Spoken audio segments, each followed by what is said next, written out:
legit wasn't able to sleep. I woke up I think around 2:33, and I just had to like pick up my phone and just start following up on the. I was following up till I slept of around 10.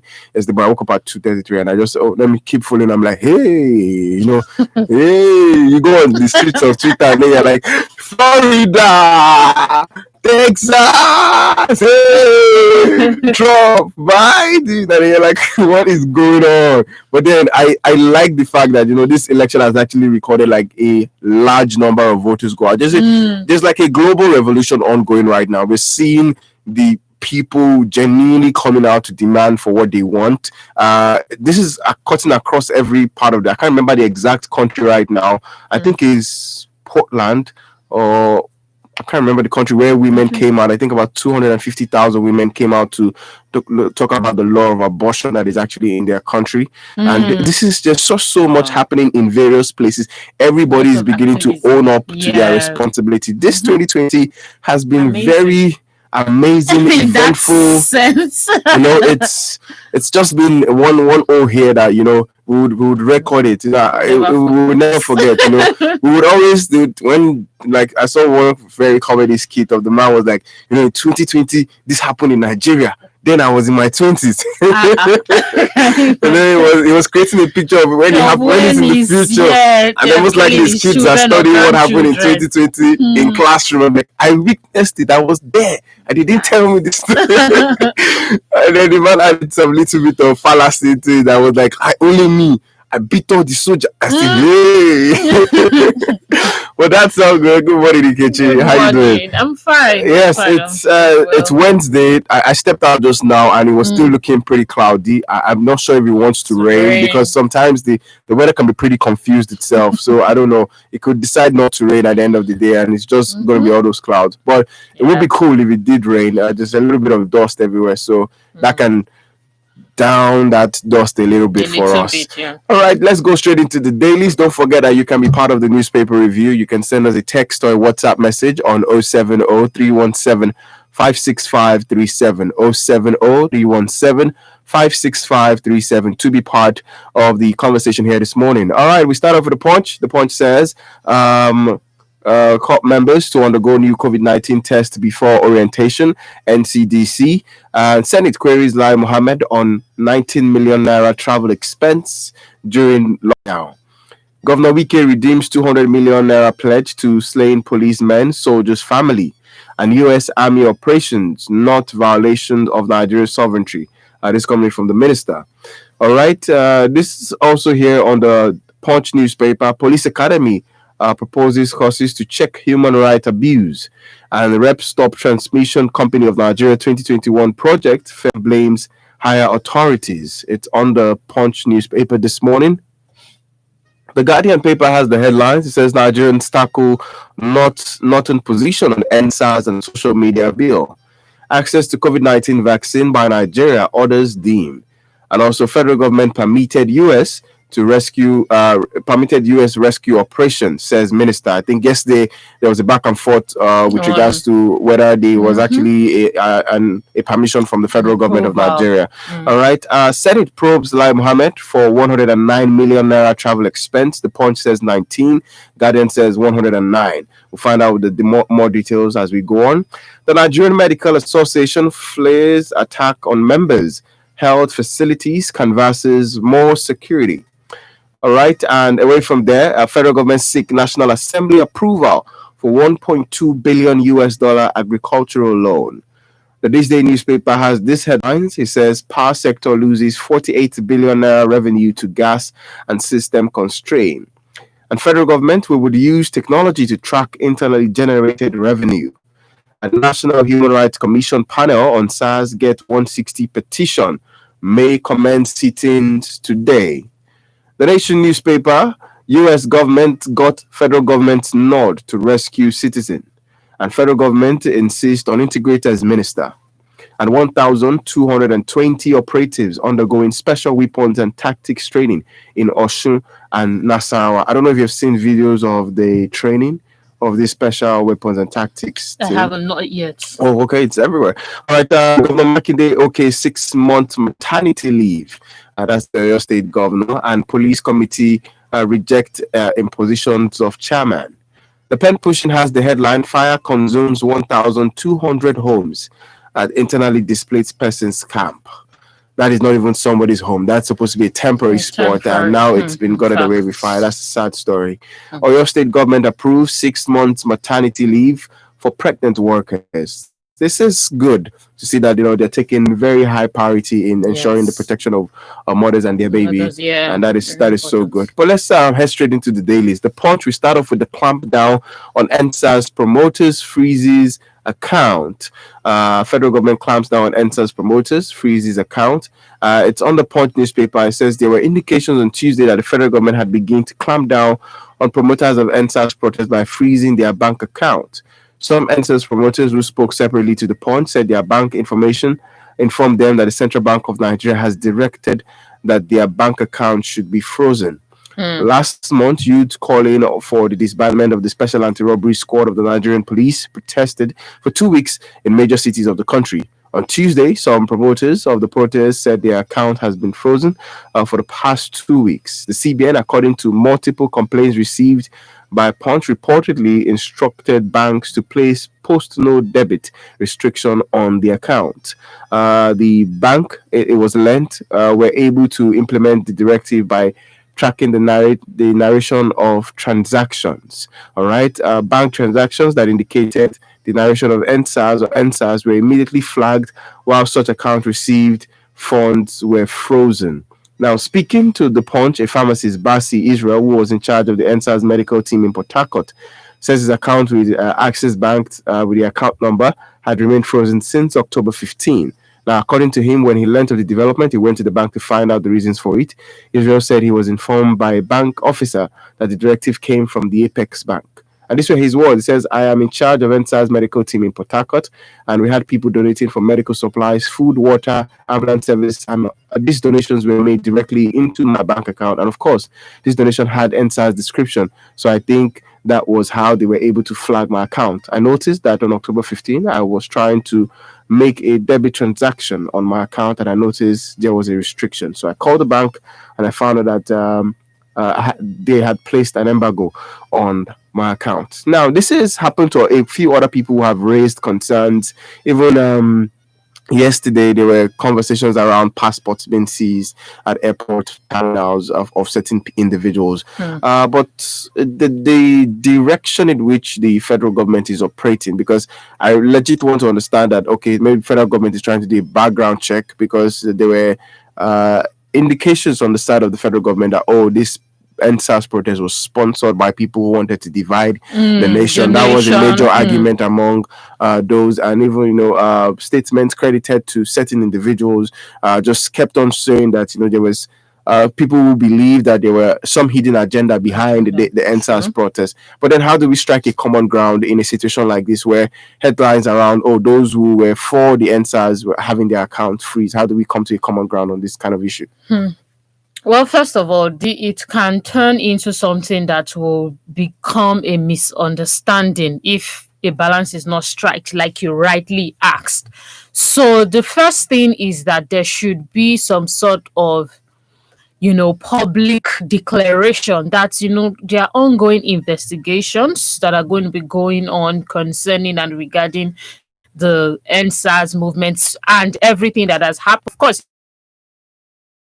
they're not kidnapping a person, but the season passport. I don't know if it's a story or another headline where someone was trying to travel out and a flight was in 1 hour and she was stopped. It doesn't really make sense. It doesn't make sense when the people are not understanding what is going on, or there's some sort of notice to help them understand and at least prepare. So when you have people running away, or if you have people running away, then you can begin to assume that, there's some sort of ulterior. But hey, if there's no ulterior motive and you need to do your background check, anybody that really was for the NSAS for the right motive will be willing to be investigated. So I understand where they're coming from. I don't just know if it is being done, we're going around it the right way. That's it. That's something to be worried about. It's a 8:15. This is the newspaper review on Women Radio 91.7.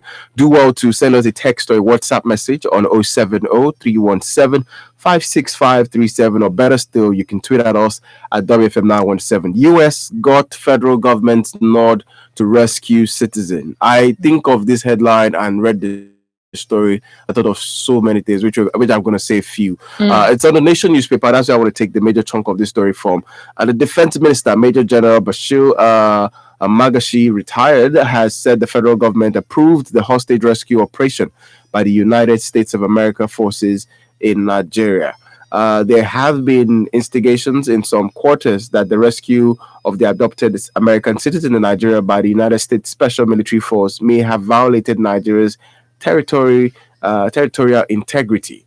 Magashi stated that while addressing reporters after defending Defense Ministry 2021 budget estimate before the Senate Committee on Defense in Abuja, the minister said the federal government granted the U.S. permission to operate in the country, being a friendly country. He said, I want you to underline the word granted the U.S. permission to operate. All right. And he also said the United States of America contacted the Nigerian government to undertake that operation. There is nothing wrong with a friendly nation taking permission to conduct an operation, which is for the mutual good of the country. That is why we allowed it to happen. All right. And asked how far Nigerians have been able to exploit the friendliness between both countries to fight insurgency. It is something that can be discussed later. That was what he said. Now, also, I want to look at this from one angle. Why couldn't we have rescued these American citizens? Because we have not even been able to rescue our own Chibok girls or the Dapchi girl. I have a problem with them the U.S. seeking permission to rescue their own citizens, and the Nigerian government seeking for help from the U.S. I mean, it's kind of like a funny situation, but it's not funny at the same time. It shows the state of our security. It shows us how much do we trust in our, security personnel. How much do we trust in our soldiers? How much? And it just, for me, some things do not just add up at this particular point in time. I do hope to get more facts on the story as we go on. But for me, if they say they brought in the U.S. Army to rescue their citizen, maybe it was because we didn't believe that our security people could do that, and that was just the best option. Because if you are going to not allow someone do something or hinder a person from doing a thing, then you should have a better option, which when they contacted the government may have felt like that was not either priority or that was not something that they had at this particular point in time, whether because of the NSAS or generally. But what if they didn't have the capacity to carry out the operation? You mean if the U.S. had to seek permission for just one person, and the Nigerians have over the years been clamoring for the release of the Chibok girls, the Dapchi schoolgirl, and also we have also continually clamored for the release of Leah Sharibu and a lot of other people who are currently in hostage. And I'd like us to take this headline, which is really worrying, on the stance of the Northern position with regards to the NSAS and social media bill. So criticism and rejections have greeted the resolution taken on Monday by Northern leaders regarding the social media bill and NSAS protests across the country. 19 Northern governors, traditional rulers, legislators, and other stakeholders had an urgent meeting in Kaduna to discuss the recent NSAS protests and insurgency in Nigeria. The Inspector General of Police, the Minister of Information, and the Federal Capital Territory, that's Musa Bello, Senate President Ahmed Lawan, the Chief Staff of the President, Professor Ibrahim Gambari, attended the police, the Minister of Information, and the Federal Capital Territory, Gambari, attended the meeting. Their position was that agitators and other change regime outside the ballot box took advantage of peaceful protests to push for their separate agenda. Now, on social media bill, it said the meeting took note of the devastating effect of uncontrolled social media in spreading fake news and called for major control and censorship of social media in Nigeria. They also said in an interview after the summit, the president of the Senate, Lawan, had explained that the meeting was called to review what happened during the NSAS protest in the country. You called to review what happened in the NSAS protests in the country, and you exclude the major states where the protests happened. Happened. The southwest, the southeast zones were where these protests happened. And you're talking to governors who are faced with more, in quote, more devastating situations with insurgency, gunmen, headsmen, Boko Haram, terrorism. Why do we feel, why is this kind of, I have a problem with the divide among the governors, not taking a general stand. There's a Nigerian Governors Forum. If the Northern Governors Forum were meeting and condemning the attack on NSAS, why was there not a general notion coming out from Nigerian Governors Forum? Because that is a body that occupies all the governors. So I want to join that with the headline on one of the Nation, on the Nation newspaper. Chief of Tukur Buratai yesterday restated the of the Nigerian army to President Buhari's administration.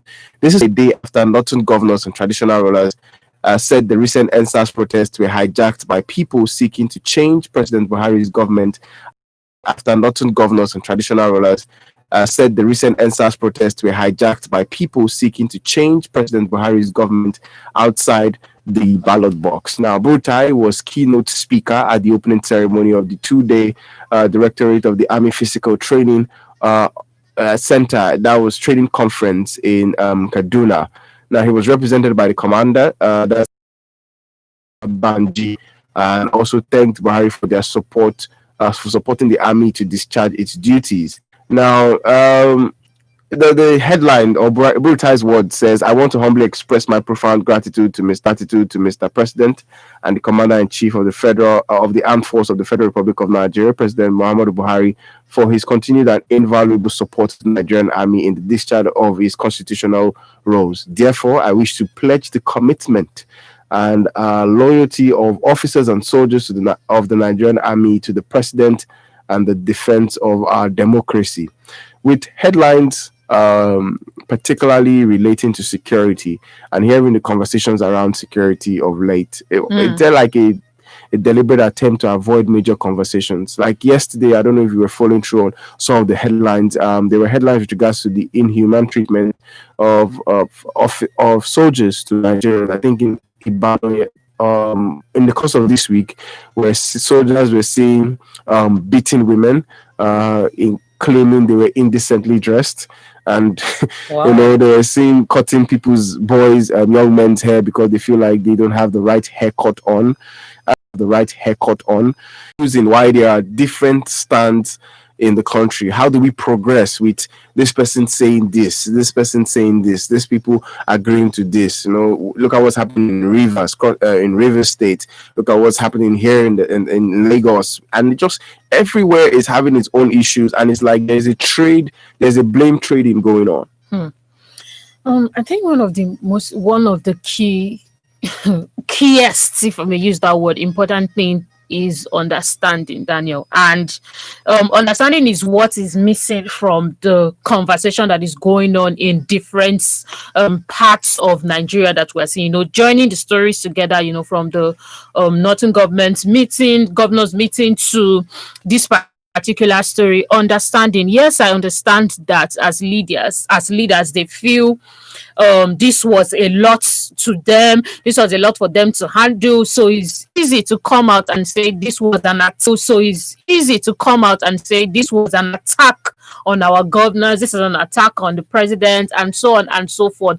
But it's also it's also important for them to get empathy into the shoes of the people that started this protest, to understand what they have gone through, to understand why they did this, and then, of course, to now begin to draw the lines between those that were to those that hijacked it for a wrong reason. So, because what has happened, and I don't know if we're speaking about this maybe last week, what has happened is that because of this hijack, the whole positivity of the NSAS wants to be damaged. Any small thing now is going to be Yeah, it's going to be speaking mostly, most people are speaking mostly about the hoodlums or loyalty to the governance and all that. The people that started the protests were not trying to be disloyal. They were just trying to advocate for a certain change that would benefit us all, including the Nigerian police. But that understanding, which needs patience, and it takes time. You need to reduce. You need to be calm. You can't just be angry. Would allow you see from that perspective and give a much more objective speech, because your heart that you really speak. So when we are saying this over here, another person arguing, another person not arguing, it is that understanding that everybody has not come towards. And that is why, just like we said, one of the stories this morning, there is an investigation going on, which is rightly so. It's just that it should be done in a more open way. Let us know what is going on, so it doesn't look like some sort of. And the leaders, I empathize with them. At the same time, it is important that we are also listening to the people that started with the right motives. Yes. While we're trying to, of course, arrest the hoodlums that took over to begin a major chunk of the conversations right now is around the clampdown, the regulation of social media, and there have been 2 moments yesterday of one of the founding fathers of fake news. I can't remember his name right now, but yes, there's somebody who actually started it, who monetized fake news. Wow. Can you imagine? There was an individual who was a journalist, who used that as a leverage. They made a couple of how this fake news sort of started off some sort of fight and war, and how somebody was able to make money off selling fake news out to the people. And then they talked about something that is in the US government right now, which is called fact check, where somebody says something, you can check it to see whether it correlates with exactly what they're saying. If they say, I can do this and do this and do this, you look at what is on ground, what is obtainable, how important can this be done. A lot of people have come from the opinion of, why don't we have fact checkers? Why don't the government spend money on developing our own software programmers, so that they can be able to create certain sorts of software that can, check whatever anybody's post or false information flag. Also, we can't take out the fact that a lot of false information fly around. I always make reference to the time of Ebola. I remember the morning where it was like, everybody stay safe. I started hearing bath with salt water. I didn't just buy the idea of why you would tell me to wake up one morning and start bathing with salt water and tell me that and gargle some sort of salt. And I'm like, no, this is not in any way has been medically proven. And then a lot of people actually took part in the bath of salt water. So and this actually worries us. So to a large extent, are you of the opinion that we need to put some form of regulation to this particular social media, or the government needs to come with more strategic ways on how they are going to curb fake news? Yes, absolutely. I think this is a very important conversation that we have to have. And I don't know if you saw recently, House of Representatives, some Nigerian actor spoke about this. I don't even know if it's regulation, but it really spoke about how it was trying to speak about how we can regulate, fake news and this kind of the wrong kind of news that incites people to go and make damages, like what we saw, and people took it the other way. Just to speak to Nigerians this morning, when we are speaking about the regulation of social media, it's important that we start from the motive, and we understand that wherever there are people, wherever there are humans, there have to be some sort of management. So now, when we have to come together to do what is best for us, this regulation thing of expelling bad news is not for some few people. If there's an expulsion of bad news, it works for me. It is good for everybody, me, you, and everybody.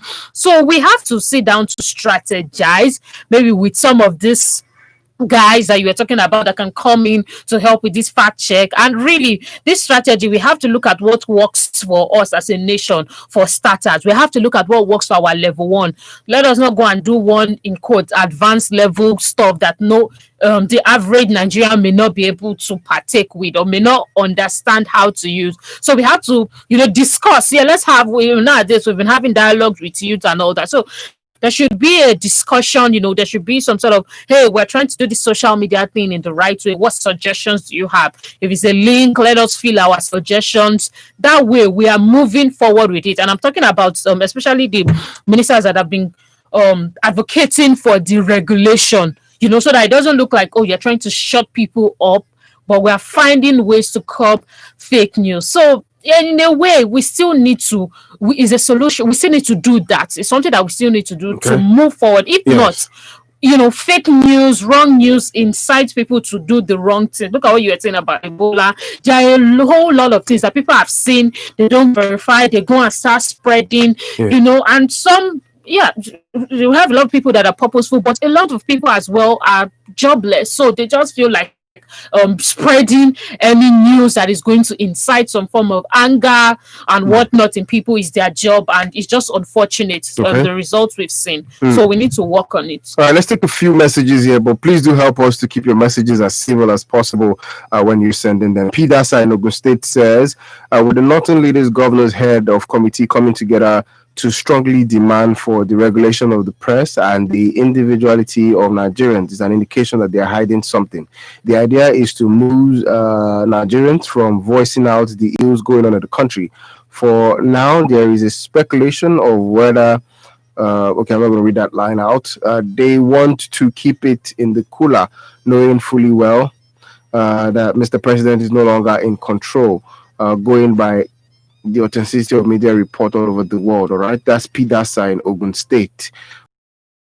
Someone says, good morning, Daniel. Frozen or of NSAS promoters account is not the answer. We need good governance. Stop aggravating more problem. Nigerians are weary of dictatorship style of government. Cut down politicians' wardrobe, sleeping newspaper allowance to settle our foreign debt. Anderson in Itoki. All right, GM Kazim in Obadori says, military operation in Nigeria. I wonder why military operation issue has become issue for civilians. Do they need to inform the civilians about every strategic and hardcore military operation? We need to be conscious before making comments on the key sectors of the country. All right, GM Kazim in Obadori. Now let's take some WhatsApp messages, and okay, we have a few here. This one says, Nigeria will aid cutting corners because of what they would get in return. Why would someone return from a COVID-19 ravaging country and refuse to undergo a test? Isn't that suicidal? Government should tread softly on denying NSAS protesters their right under the law of the land. Roseje Mutiu in Alakbere. All right. Please let me remind my fellow Nigerians at home that the war against COVID-19 is not yet over. It's not over yet, considering the wave here in the US, the other parts of the world, knowing fully well ports and borders are porous. All right. Good morning, Tony. Thank you for sending us that message. Yes, some parts of the world right now are undergoing a second phase of lockdown because of the coronavirus. I think Chris from Oshodi says, I think the Northern elites have a different agenda for this country. How would they team up, term the NSAS protest a regime change? Shame on them. That's to show we have no business remaining as one country. Until we restructure or we go our separate ways, no development in sight. Chris from Oshodi.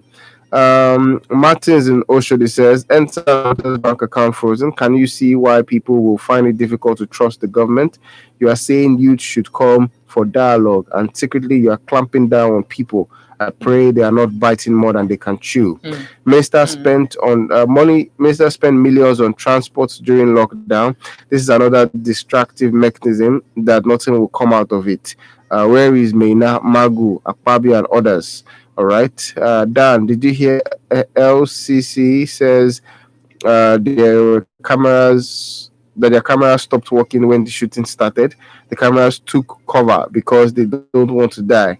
Can we then plead with Fashola to bring the camera he picked since the one since that one refused to run away?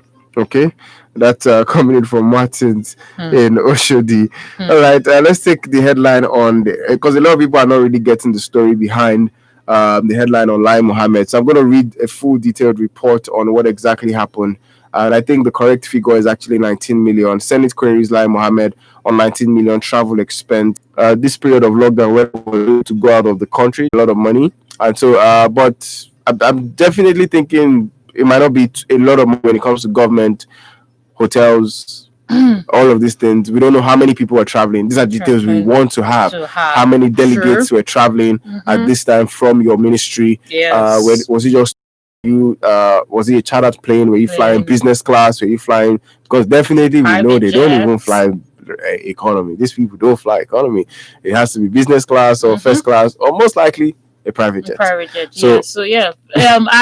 just to, because I know you were saying that some newspaper had different figures, so there should be some sort of accountability of what is spent. I think that should just be as simple as that. If you go to purchase a thing, you're going to have the receipt of that certain thing that you purchased. If you walk into a mall, for instance, so it shouldn't be that difficult for travel trips, especially when this period was a lot of lockdown for a lot of countries. So I do not think, except it happened magically, that they went to like 100 countries within this period. So the places that they have gone with the amount of people that they've gone with, just let's get the dates, let's get what was used, like you said, the hotel, and you will be able to sum it up. Give us a more substantial figure. Yes. All right. Lagos right now is threatening that there might be a second lockdown because of the non-adherence to COVID-19 protocols, and I cannot say this is not true. Just like I cannot say this is not true because right here in Lagos, it's like life has returned back to normal. Like people doing I am still. My mom still called me on Sunday. Why did you go to church? I'm like, there's still coronavirus. And she was like, I said, no, there's still coronavirus. And then she was like, and our borders are open, flights are coming in and going out. Yes. I need to be more careful where I go to, how I interact. Worried about people are partying. Last week Saturday, it was like the whole house was getting married. In fact, like people have come out in grand style post-COVID, post wave 1 of COVID, because it is like people are just, I don't even like people are I not still find it difficult to not go out without a nose mask and a hand sanitizer. Absolutely. Like if I have to leave, basically the radio I live very close to the office. I don't really have to go out of the estate and come back, and I'm always within this environment. But if I have to board a transport, go outside, I'm always like very careful. I have my personal. I still have all those everything.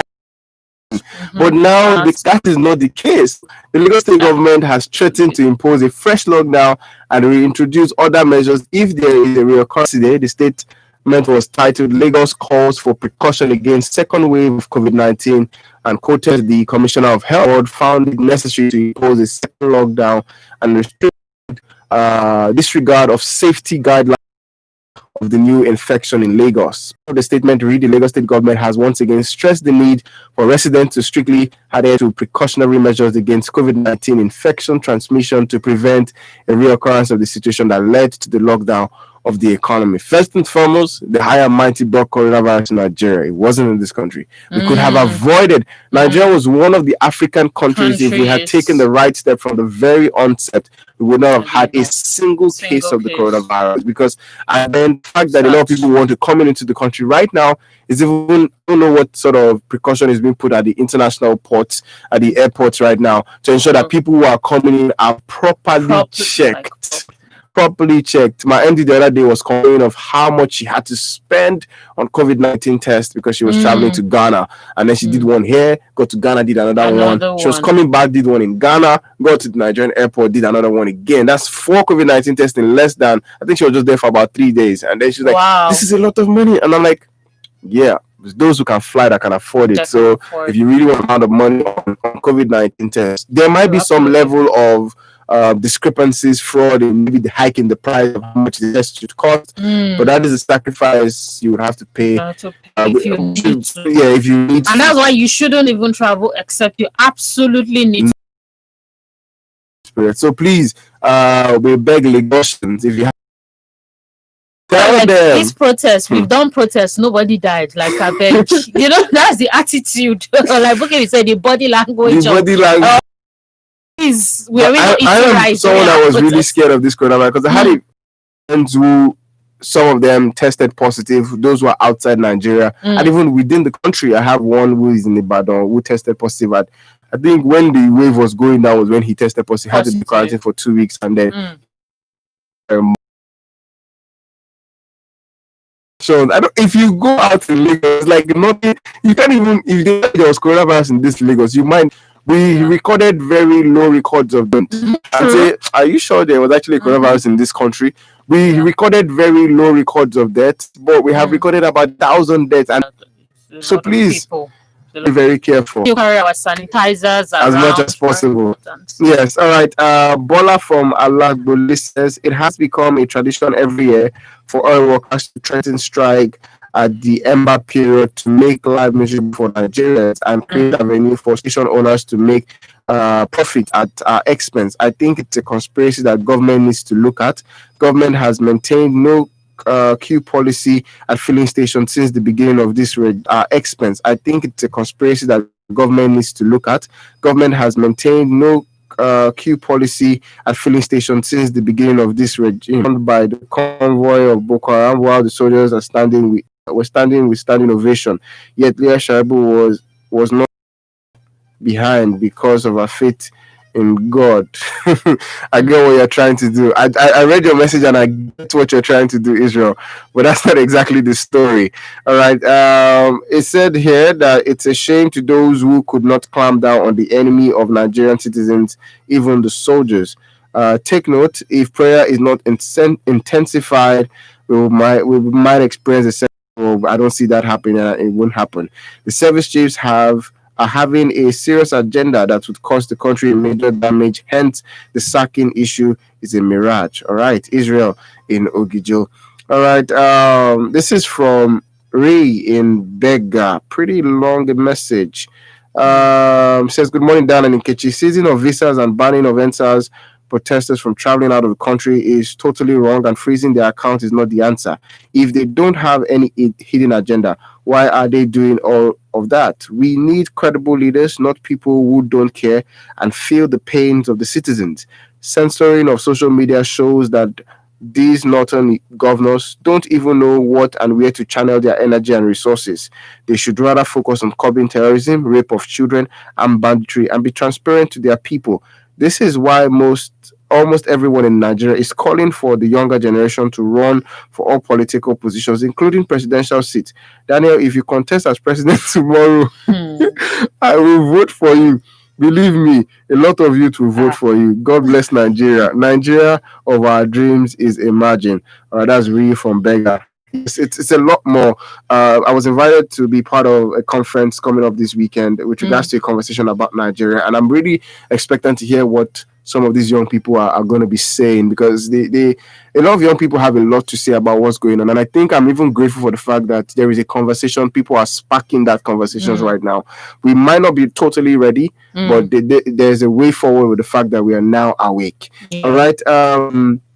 All right, let's take one more headline. 13 minutes to 9.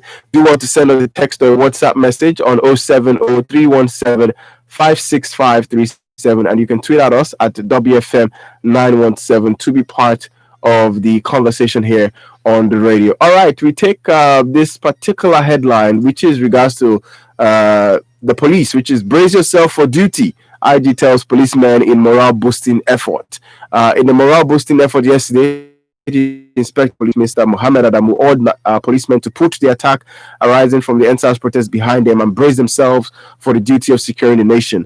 Adamu spoke in Lagos at the press briefing after meeting with Governor Babajide Sanwo-Olu and told police personnel not to be discouraged. Now had become demoralized, staying off road duties despite orders from the IG, and appealed from state governors for them to return to work. Now, there have been compensations for families of dead and promised for alleviating their sufferings through improved welfare package and rebuilding their raised stations. I feel conversations around improving police welfare package shouldn't be that, there is not even, we're not improving. I don't think there's even, we have gotten to the point where we say we want to improve the welfare package of officers. What we need to do is to first of all talk about the officers and talk about their well-being, talk Yeah. about what we need to do for them, how they need to be more safe, what we need to do to ensure that these officers are living a better life. A lot of them are not. We need to improve the Absolutely. system in general. But now that they have been told to return to the streets, let's hope. And the IG also talked about training. And we don't know much about what's going on in the military, in the security force. I don't really have all of the information, but we do not hear of regular, consistent training of these officers. You know that, and that's one of the things that got the youth to the streets. And speaking to the PRO of Lagos the other day on my Instagram live, he said that is one of the things that PRO for Lagos State, like police command, that's one of the things that they are trying to inculcate into the system. He rightly said that before now, you could take it if you want, you could take it if you like, but now it is something that they are making compulsory if you're going to move to the next level. Of course, I'm paraphrasing what he said. So you're right when you say we're at the place. Yes, by all means, let's have this welfare palliatives and all these very great things, especially because these men have families and these women as well. So it's always very important to remember that these people are people that like us, but decided to go into this profession. Yes. But then we continue to work on the most foundational. While we do the external things and what I would call the secondary, we must dig deep to the foundational and not lose touch with that, which is their mindset. So as they come back, please, no resumption of brother, give me something. All those things, let them try to respect themselves. I think what the Nigerian police are failing to understand is if they are doing their duty, if they are responsible and there are benefits. Nigerians are loving, caring people. Some things will naturally come to you. Like I'm telling you, it is just so true. You're not exaggerating. Because they may feel that they need to get these kind gestures, goodwill, and everything in between. Yeah, trying to drag it out in the wrong way, but it is not. Do the right things, and just like the PPRO was saying for Lagos State Command, respect yourself. When you respect yourself, your uniform, your office, they're just certain. It even gives you some sort of authority in the eyes of the people, and that is one of the reasons why there's just been a lot of areas where we're really coming for the reform. I hope that's something that they are able to tell the officers as they're coming back, that if you do your job the right way, Nigerians are not blind to the good works that you do. We see it every time. People just look at what happens to I don't know if traffic wardens in this country are one of the people Nigerians respect a lot, especially those who are very diligent with their duties. You see occasionally people drive by, they tip them. People drive by, they put them on Instagram. Try to make them a little bit famous, make them happy. True. See, if any police officer is listening to me right now, we love you guys as much as possible, but we need you all to also be responsible to us as citizens. We don't see good things. Nigerians have never seen something good happening and disregard it. They find better ways to see how they can channel their energy into it. And you would be shocked. If we could raise 500,000 naira in 15 minutes for a girl with a prosthetic leg, there's nothing. Converse for the first 2020 new wave of the Nigerian police force. That would go a long way. Of course, as we keep the 5 for 5, improving what the police receive as salary is part of it. So they can be rest assured that we're on their side to make sure. But let them also take that responsibility as they come back to and when you do that, the truth is nobody is saying. I know that there's the fear of their weapons have been taken away, so the fear of being attacked and not of course there is that part which I believe is being sorted, but also we're not even friends and be able to merge together to do a very great and memorable comeback. All right, this is where we're going to have to call the show to a wrap this morning, and I really wanted us to take some on our debt profile. Our debt is increasing, and I think now is the time for us to craft a debt exit plan. And I think this is one of the conversations we'll do one of the times on our big question. But we'll have to wrap up right now, and I just want to quickly remind us of something that is happening on Women Radio, which is we'll be having a short program on domestic violence against which would commence every Wednesday from now to the end of the year. It's going to be happening at 6:30 p.m. from today, Wednesday, 4th of November, 2020. 6:30 p.m. today. You can be part of that conversation. It's a short program, 30 minutes, and it's going to be very, very, let me use the word power-packed program on the issues of domestic violence against women. It's every Wednesday at 6:30 p.m. Do well to be part of that, wherever they find themselves. At 9 will be the news at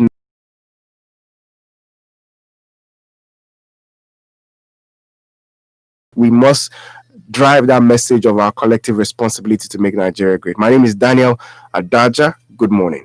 We are WFM 91.7, the voice of women, using radio as a tool for women development. We condemn the abuse of women, girls, and children in any shape or form. WFM 91.7, the voice of women. A few months ago, life as we knew it took an unexpected turn. For some of us, it was life-shattering. For others, only a disruption. But unarguably, for all of us, we will never forget the year that taught us that there is no one way to live, and we all need to survive and thrive in times of change.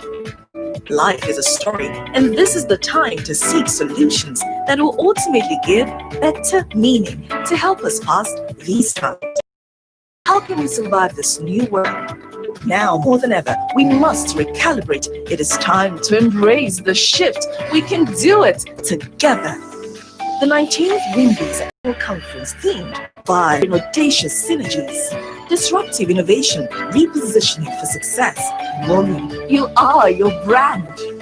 Hard reset, survive and thrive. Secure your seat. Amplify our voice. The unspoken trauma. Not forgetting the debate and networking sessions, all fully virtual, Friday, November 6th, 2020. The 19th WIMBIZ Annual Conference. Don't miss it. Eggy, where Korode? Corona not there for Lagos, Joe. Government just they take and they deceive people now. No Corona for anywhere. Na malaria. Coronavirus is real. More people are dying. More are infected. Corona is still in our midst. Easing the lockdown does not mean that the fight is over. Use your mask,